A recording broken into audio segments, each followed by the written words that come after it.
You don't realize the moment your journey to Uranus becomes irreversible, because there is no dramatic threshold, no flashing warning, no voice telling you that you've gone too far.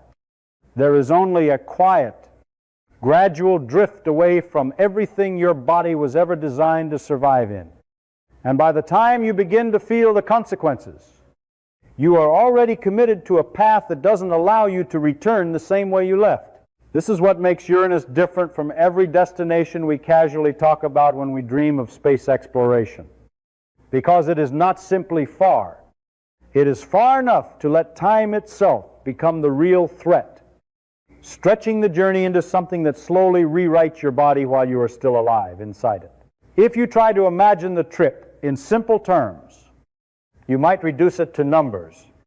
Billions of kilometers, years of travel, fuel requirements, orbital mechanics, but none of those numbers capture the actual reality of what it means to live inside a sealed machine for over a decade, knowing that every day you move farther from Earth is a day your body begins to adapt to a world that no longer includes gravity, fresh air, or the protective shield that has quietly kept you alive your entire life.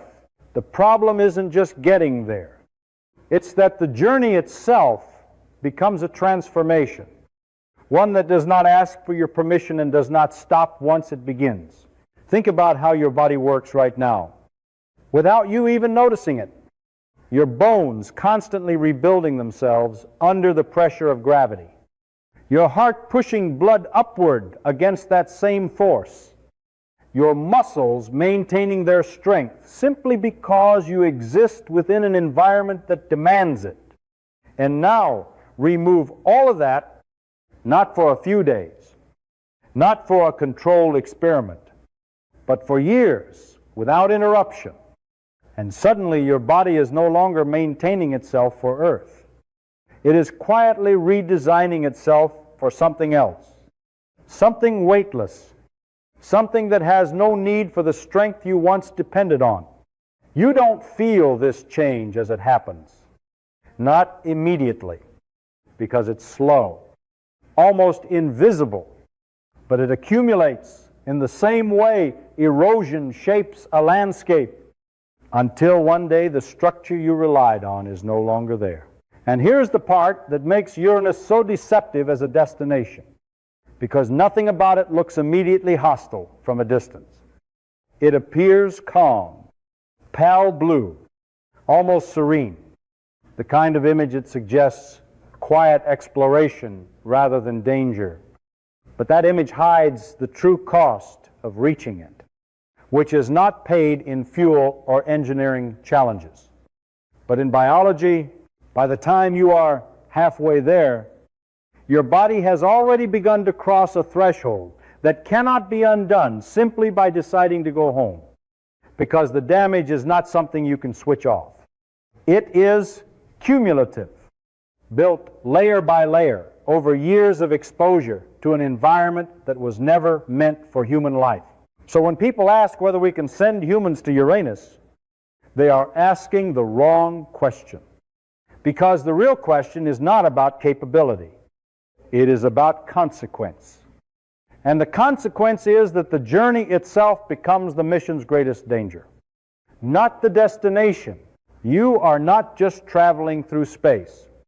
You are spending over a decade inside conditions that slowly strip away the very adaptations that make you human on Earth. And by the time you arrive, if you arrive at all, you are no longer the same person who left, not in the ways that matter most. Uranus is not a place that kills you instantly, and that is precisely what makes it so dangerous, because it gives you time for the damage to build, time for your body to change, time for the return trip to become something your body may no longer survive. And in that sense, the planet doesn't need to do anything to you at all. The journey has already done it. Let me change the way you think about distance for a moment. Because when people hear that Uranus is billions of kilometers away, their instinct is to treat that like a scaling problem. as if you just multiply what we already do for the moon or Mars and stretch it outward. But space doesn't work like that. And more importantly, your body doesn't work like that. Because there is a point where adding more distance doesn't just make the journey harder. It fundamentally changes what the journey does to you. And Uranus sits exactly at that point where distance stops being a number and starts becoming a biological experiment. You cannot survive unchanged. To understand why, you have to stop thinking in kilometers and start thinking in years. Because that is the currency your body actually pays in. And the moment you do that, the picture becomes much more unsettling. Since even under optimistic assumptions, a one-way trip to Uranus would take somewhere between 12 and 15 years. And that estimate already assumes everything works as planned. The trajectory is efficient. The systems don't fail. And nothing unexpected forces delays, which in real missions is almost never the case, meaning that what you are really signing up for is not a journey, but a decade-long confinement inside an artificial environment that never resets, never pauses, and never gives your body a chance to return to anything resembling normal. Now compare that to what we already know from human spaceflight, because we don't have to guess entirely. Astronauts on the International Space Station spend about 6 months in orbit, sometimes longer, and even with Earth still right beneath them, with partial protection from its magnetic field, with constant communication, resupply missions, and the ability to return relatively quickly, they still come back with measurable physical changes. Their bones lose density. Their muscles weaken. Their cardiovascular system adapts to weightlessness. And their balance and coordination are disrupted to the point where simply standing upright becomes difficult for a while. That is after months, not years. And it happens in an environment that is, by comparison, still close to home. Stretch that to 15 years. And the situation stops being an extension of what we know and becomes something else entirely. Because the processes that cause those changes do not slow down just because the mission is longer. They continue month after month, year after year. And the body, being efficient, keeps adapting to the conditions it is given, which means it keeps moving further away from what is required to function on Earth. Distance, in this sense, is not just space between 2 points, but it is time spent under continuous transformation. And the longer that time extends, the more complete that transformation becomes. And here is the critical detail that often gets overlooked. The spacecraft itself becomes part of the problem, because keeping you alive for that long requires systems that add mass, and that mass limits how fast you can travel, which in turn increases the duration of exposure to everything harmful in deep space, creating a feedback loop where the very act of trying to protect you ends up trapping you in the environment longer. And the longer you stay, the more your body adapts in ways that are incompatible with returning home. You are not just traveling slowly. You are being held in a condition that continuously reshapes your biology. So the question is no longer whether we can reach Uranus, because with enough engineering, we can send machines there. We already have, but when you replace those machines with a human body, the equation changes completely, and distance reveals itself as something far more dangerous than it appears. Because it is not the empty space between planets that threatens you. It is the time you are forced to spend crossing it. Time that does not remain neutral. Time that actively works on your bones, your muscles, your heart, and eventually your ability to ever live normally on Earth again. By the time you arrive, if you make it that far, the journey has already done most of its damage.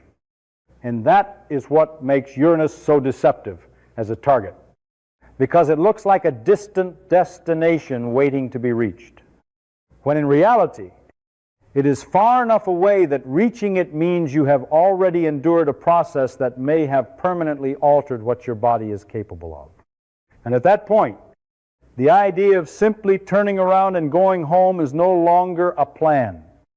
It is a gamble your biology is unlikely to win. There's something about space that feels empty when you first think about it, as if once you leave Earth's atmosphere, you're simply drifting through a silent void. But that idea is dangerously misleading, because deep space is not empty in the way your intuition imagines. It is filled with radiation moving at nearly the speed of light. Particles so small you cannot see them, so fast you cannot avoid them, and so energetic that when they pass through your body, they don't just interact with it, they tear through it, leaving microscopic damage that accumulates quietly, relentlessly, and without any immediate warning that something is going wrong. On Earth, you are protected from almost all of this without ever thinking about it, because the planet itself acts like a shield. Its magnetic field deflects charged particles. Its atmosphere absorbs most of the radiation that does get through.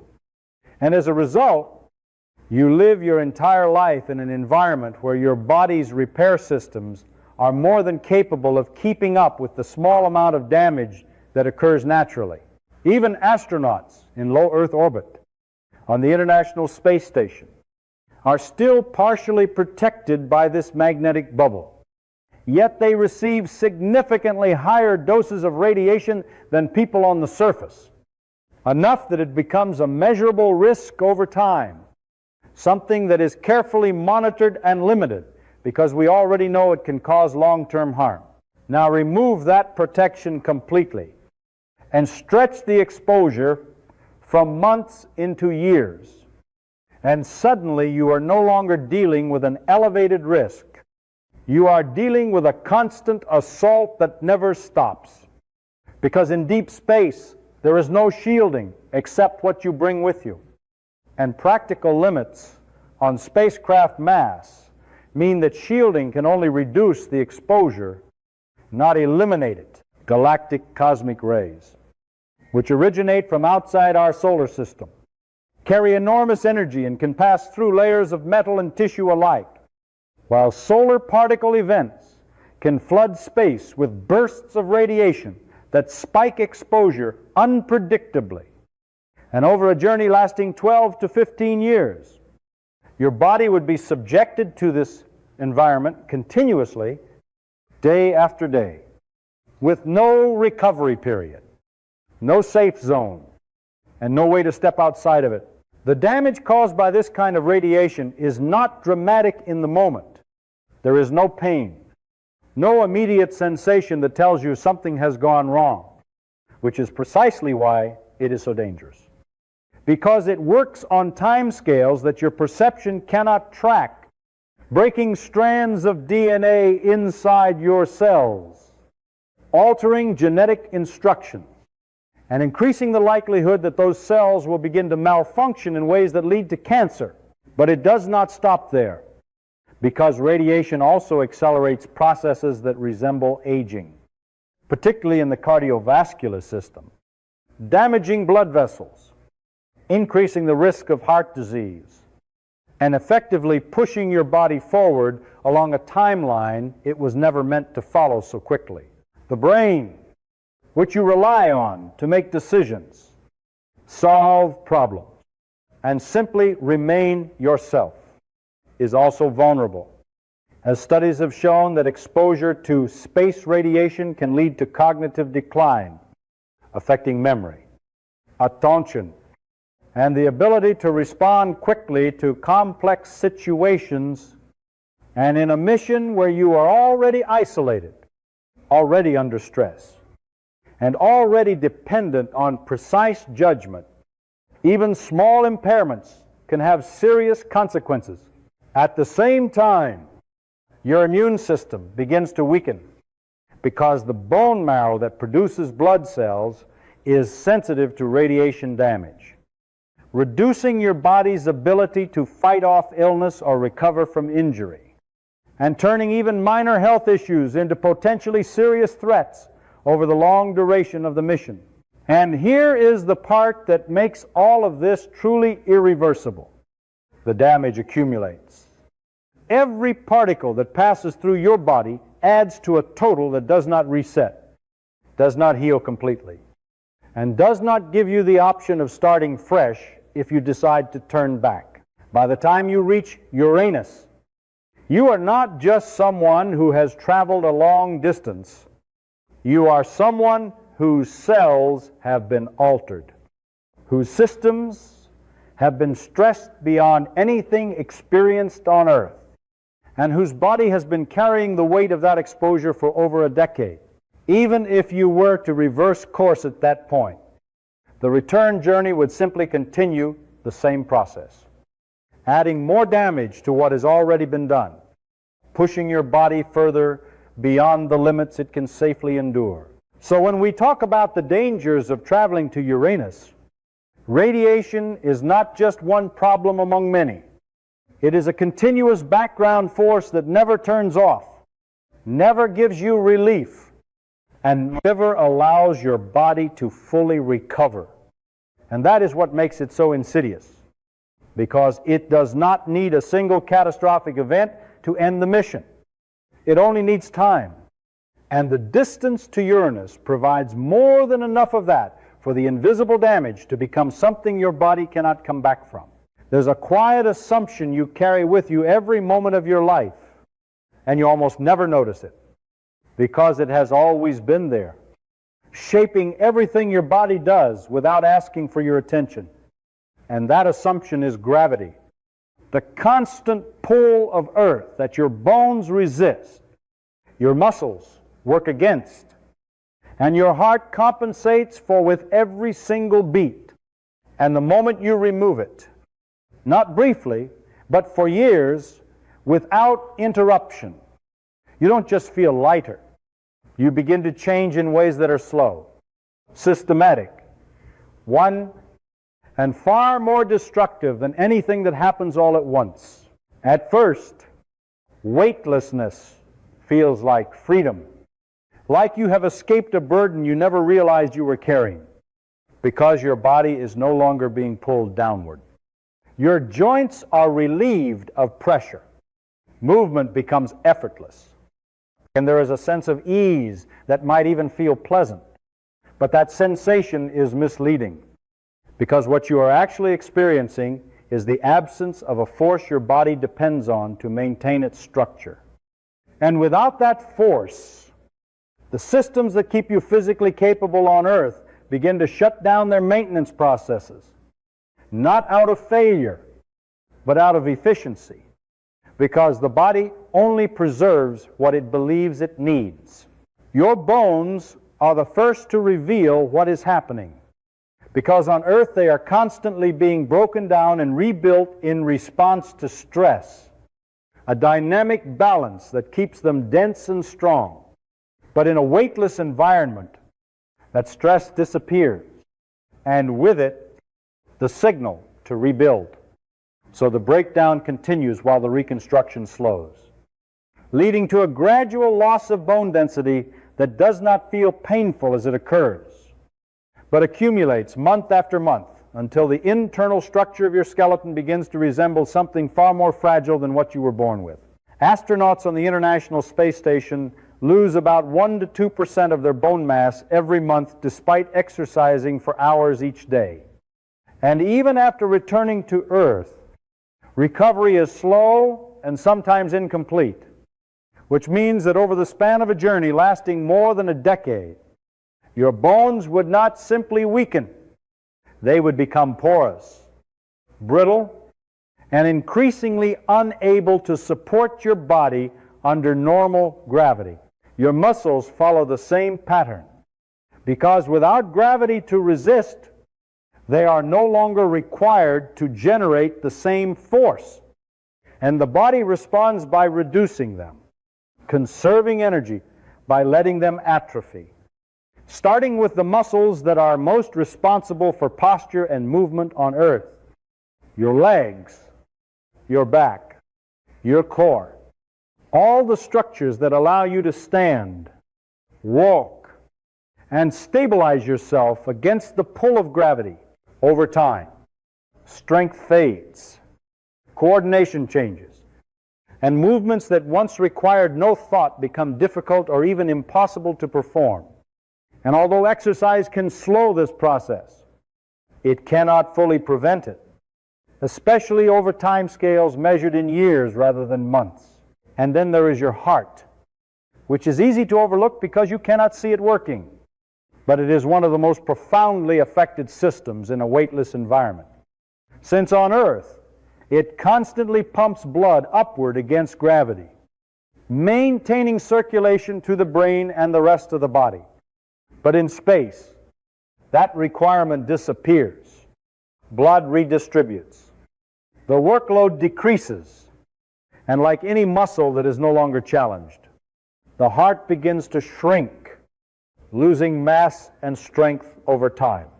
Studies have shown that even after relatively short missions, the heart can reduce in size, and the cardiovascular system adapts to a condition where gravity is no longer a factor, meaning that when astronauts return, many experience dizziness or fainting because their hearts cannot immediately cope with the demands of pushing blood against gravity again.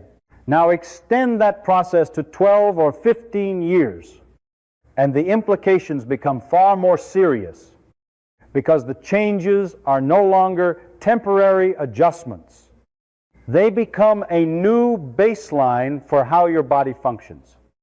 And by the time you reach Uranus, your heart would have adapted so completely to weightlessness that returning to Earth's gravity could be not just difficult, but potentially fatal, as the system that once sustained you is no longer capable of operating under the conditions it was originally built for.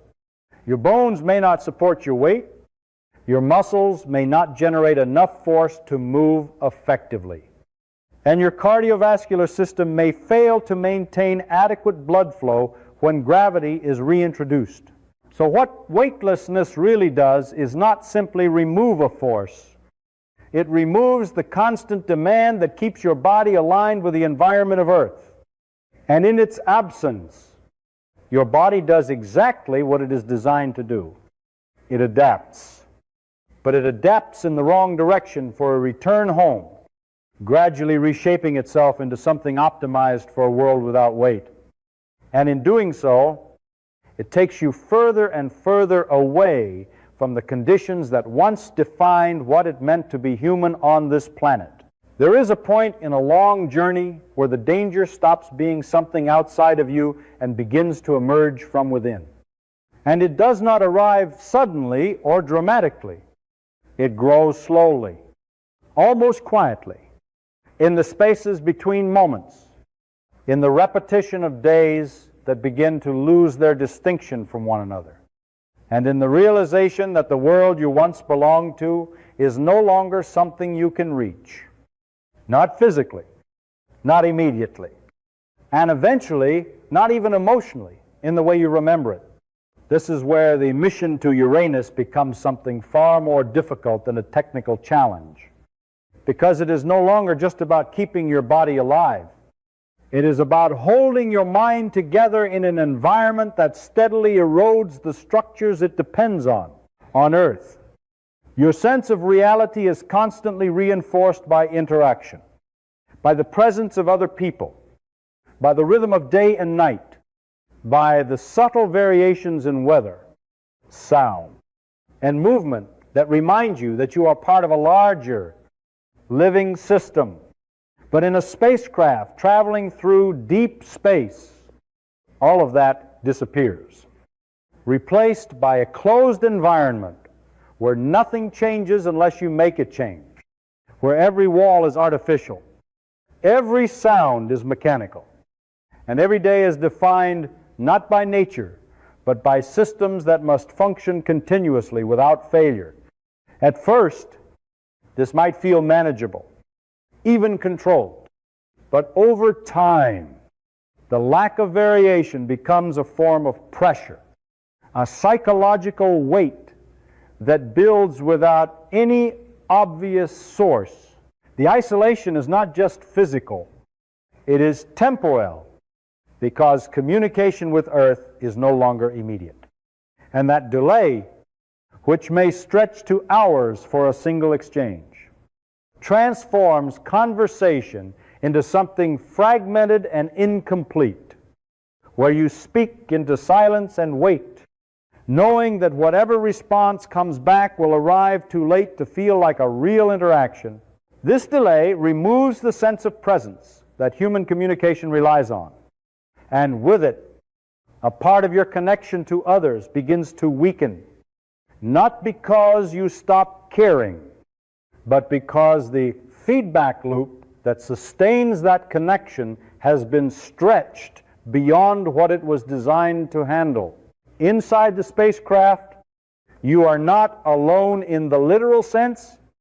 There are other crew members, people who share the same confined space, the same mission, the same long passage of time. But that proximity creates its own kind of tension, because there is no escape from one another, no opportunity to step away, to reset, or to experience distance in the way you naturally would on Earth. Small disagreements do not dissipate. They linger. Subtle irritations accumulate, and over months and years, the psychological strain of constant proximity can turn even minor conflicts into persistent sources of stress, testing relationships in ways that are difficult to predict and even harder to manage. At the same time, the mind begins to react to the monotony, because human cognition thrives on change, on new stimuli, on environments that provide variation and unpredictability. And when those elements are removed, attention can begin to drift, motivation can weaken, and the ability to maintain focus over long periods can degrade. Sleep patterns may become irregular, not because of external disturbances, but because the natural cues that regulate them, light cycles, environmental changes, daily variation, have been replaced by artificial systems that the brain does not fully interpret in the same way. Over time, this can lead to fatigue, reduced cognitive performance, and a subtle but persistent sense of disconnection from the passage of time itself.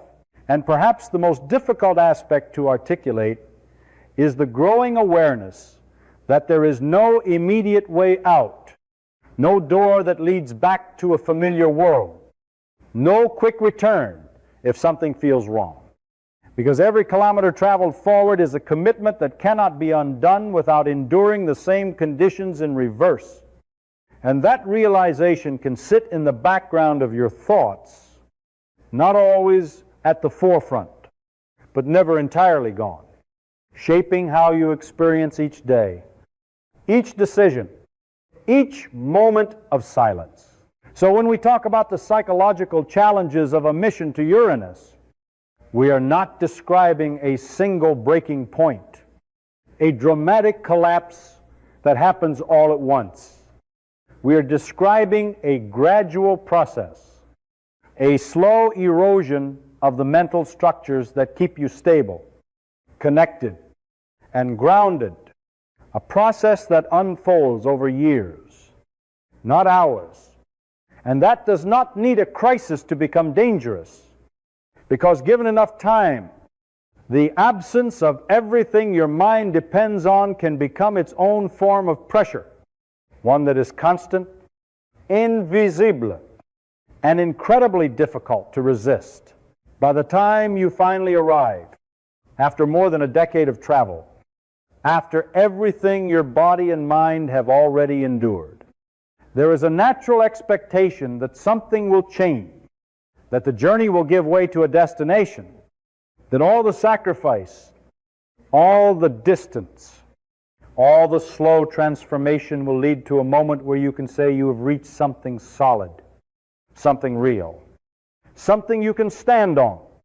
But Uranus does not give you that moment, because the first thing you discover when you truly understand this planet is that there is nowhere to land, nowhere to step out, nowhere for your journey to resolve into anything resembling arrival.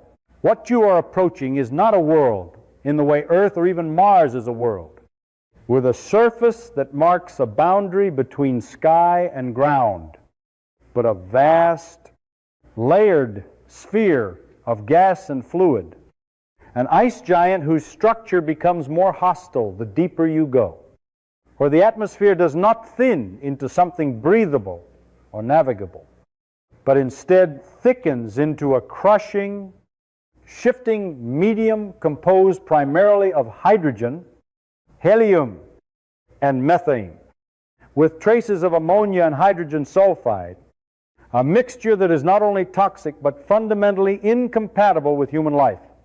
There is no horizon waiting for you, no landscape unfolding beneath your spacecraft, only clouds upon clouds, pale blue and deceptively calm, hiding the reality that beneath them lies a depth where pressure rises to levels that would destroy any structure we are capable of building.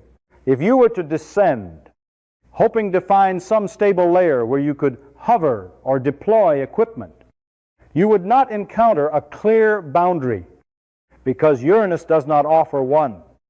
Instead, you would be entering a gradient of increasing pressure and temperature, where the distinction between gas and liquid begins to blur, forming what scientists often describe as a kind of supercritical fluid, a state of matter that does not behave like anything you experience on Earth. And as your spacecraft sinks deeper, the forces acting upon it would intensify rapidly, compressing, heating, and eventually overwhelming any material designed to withstand them, until the structure itself fails, not explosively, but inevitably, as if the planet were simply closing around it. Even if you remain in the upper atmosphere, avoiding the crushing depths below, the conditions are far from survivable, because Uranus holds the record for the coldest atmospheric temperatures in the solar system, with cloud-top temperatures dropping to around minus 224 degrees Celsius, a level of cold that does not just feel extreme, but fundamentally alters how materials behave, making metals brittle, freezing exposed surfaces almost instantly, and turning any failure in thermal protection into a life-ending event within seconds.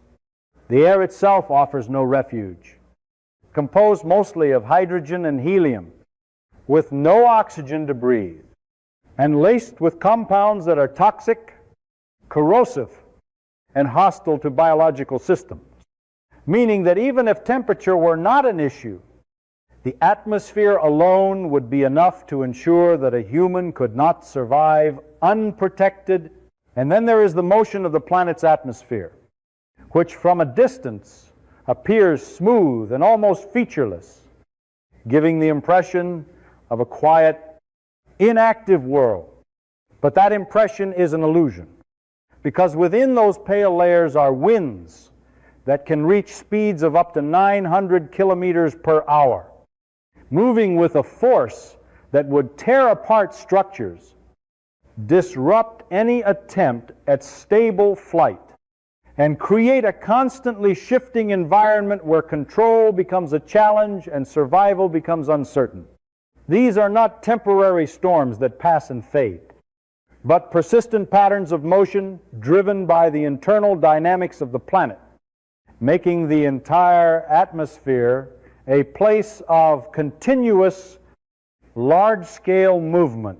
What makes all of this even more disorienting is that Uranus does not behave like other planets in its orientation, because it is tilted on its side, with an axial tilt of about 98 degrees, meaning it effectively rolls around the sun rather than spinning upright, creating seasons so extreme that one pole can face the sun continuously for decades, while the other remains in darkness for just as long.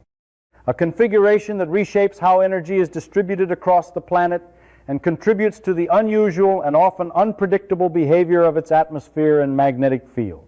So when you finally reach Uranus, what you are confronted with is not a destination that rewards your journey, but a world that denies you any meaningful interaction, a place where there is nothing to stand on, nothing to breathe, nothing to build upon, and nothing to use for survival, only layers of cold, pressure, and motion that exist entirely outside the range of conditions your body was ever meant to experience. The journey does not end here. It simply reaches a point where the illusion of arrival disappears. And what remains is the realization that you have traveled all this distance only to find a world that offers you no place within it at all. There is a simple reason you will never walk on Uranus. And it has nothing to do with rockets, engineering limits, or how far away the planet is. Because the real problem begins long before you ever see it, long before it appears as a pale blue disk in the darkness. And by the time you understand what is happening, you are already too deep into the journey for it to matter.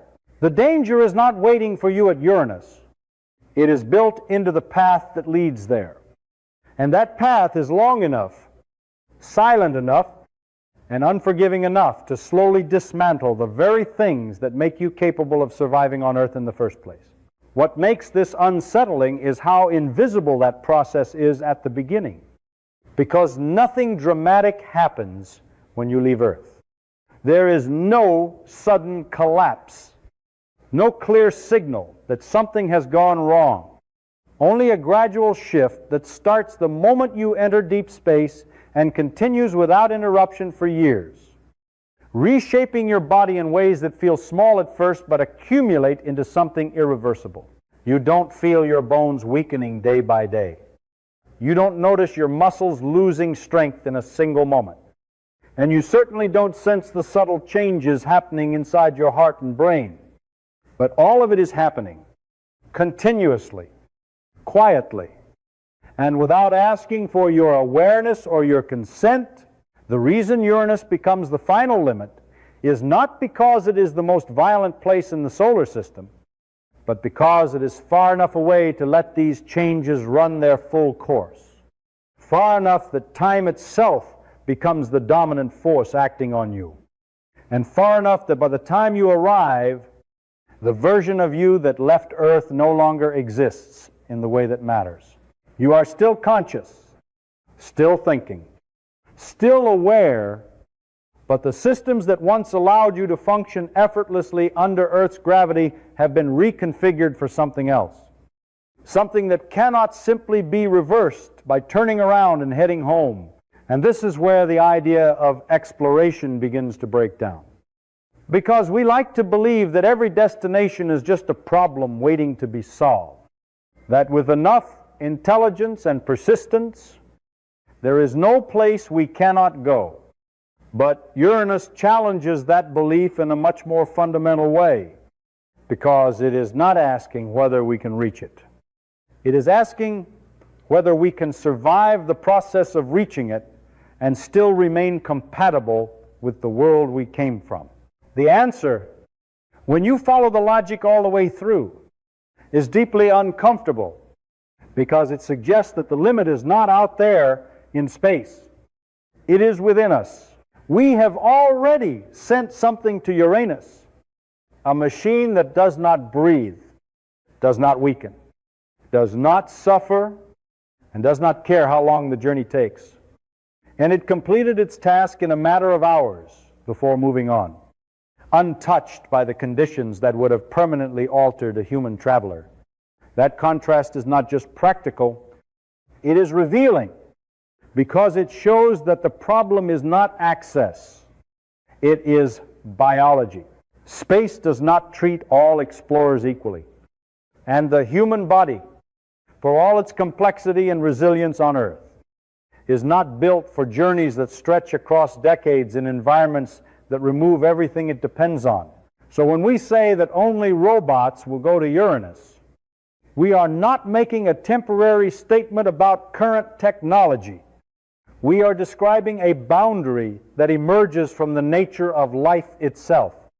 A boundary defined by how long a human body can exist outside its native conditions before it becomes something else. Something that may still be alive, but no longer able to return home in the way we imagine